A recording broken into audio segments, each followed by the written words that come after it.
Molotra ny arahaba tompoko. Raha ny sary azo vamjana volana dia saika maina amin'ny ankapobeny manerana ny nosy indrindra amin'ny maraina, fahatombanana hiakatra kosa ny maripana rehefa atoandro ary mipotra tsikelikely ny orana tandrifin-drahona amin'ny fiafaran'ny tolakandro na ny alina saika manerana ny faritra maro eto Madagasikara, ankoatra ny any amin'iny morontsiraka andrefana sy morontsiraka atsimon'ny Madagasikara iny. Raha tazantsika amin'izao ihany koa dia misy rindrin-drahona na ilay antsoina hoe front ato atsimon'ny lakan-dranon'ny Mozambika ato, ny fisian'izy io no mamevahana ny lanitra manga amin'ny alina izay mampidina ny maripana ka ahafahan'ny zavona mipetraka indrindra ny voamaraina ho an'ny afovoantany indrindra moa amin'ny faritra avo. Raha ny vinany toetry ny andro ho amin'ny rahampitso maraina izao dia ahazorana tandrifin-drahona ny morontsiraka ny faritra Nalanjorofo, Atsinanana, Vatovavy, Fidinany ary Atsimo Atsinanana torak'izay ihany koa andrahona mety arahana tandrifin-drahona ny voamaraina ny morontsiraka Sofia sy Boeny. Saika ho maina be manerana ny faritra hafa vinavinaina isy ny zavona ny voamaraina ho an'ny afovoantany. Raha ny tolakandro indray dia toetrany aloha ny andro maina aty amin'ny morontsiraka andrefana sy morontsiraka atsimon'ny Madagasikara.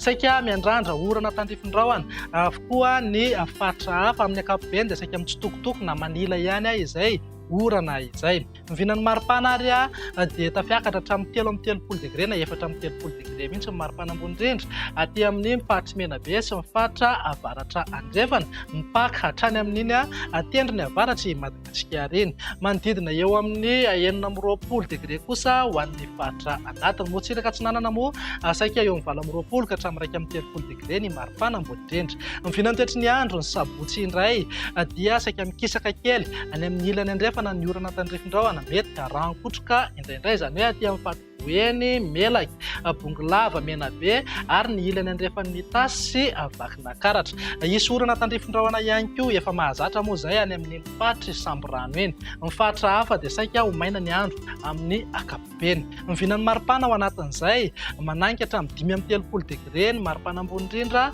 aty amin'ny faritra avaratra andrefana sy aty amin'ny manodidina Toliara. Eo amin'ny 20 na 20 degre kosa ho an'ny afovoantany.